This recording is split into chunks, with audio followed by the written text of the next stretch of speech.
Jadi perjuangan mengenai Palestin ni tuan-tuan, bukan budak sumut je buat, bukan kawan-kawan sumut je buat. Dia dilakukan oleh seluruh dunia. Oleh orang-orang yang tidak dilahirkan sebagai anjing yang cemburukan kepada bulan dan anjing tamak yang kehilangan tulang yang digonggong. Jadi saya boleh tuan-tuan faham. Jadi janganlah cuba menjadi bajingan yang kemudiannya nak mengatakan semua orang dalam hidup ni nak populariti dan nak limelight. Tak ada. Siapa berani datang studio saya? Saya raikan. Saya berani. Jemput saya pergi tempat orang-orang yang ni. Saya berani. Dan saya bagi calculation, orang-orang yang mengkritik sumut ni, anda bercakap 10 minit.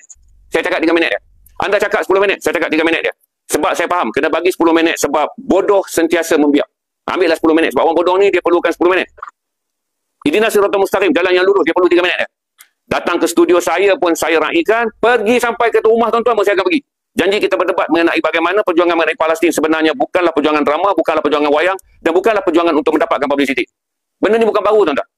Oleh kerana orang bodoh ni tidak membaca sejarah. Dia tak tahu perjuangan membebaskan Palestin ni. Saladin kita ingat sampai sekarang. Tapi tak siapa mengatakan Saladin tokoh yang glamour. Saladin diingati kerana tokoh yang paling penting dalam sejarah Islam membebaskan Masjid Al-Aqsa.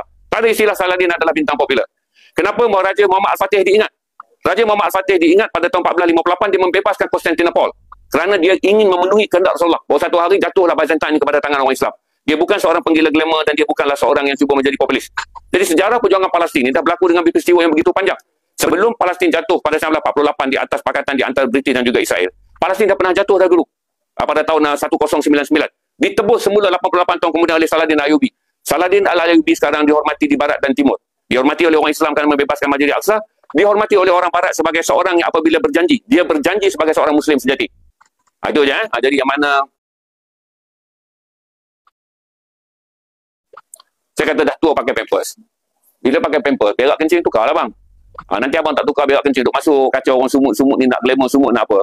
Tarik ni kalau dah berkejam-kejam bercampur dengan air kecing, duduk dalam pampers. Dia naik ke kepala, otak pun jadi tarik. So saya beritahu je. Jemput saya ke tempat tuan-tuan pun saya datang untuk berhujah mengenai perjuangan sumut, berjuang golongan apa ni pergerakan Freedom Flotilla ataupun civil society. Tak ada masalah. Dan saya boleh beritahu saya perlu 3 ke 5 minit, tuan-tuan ambil lah 10 ke 30 minit pun. Sebab bodoh memang sentiasa memerlukan ruang yang besar. Sebab bodoh adalah baja yang membiak. Hujah saya tak perlu panjang, 3 ke 5 minit je. Sebab perkara yang benar, Ihdinas Siratal Mustaqim, pendek je ayat dia.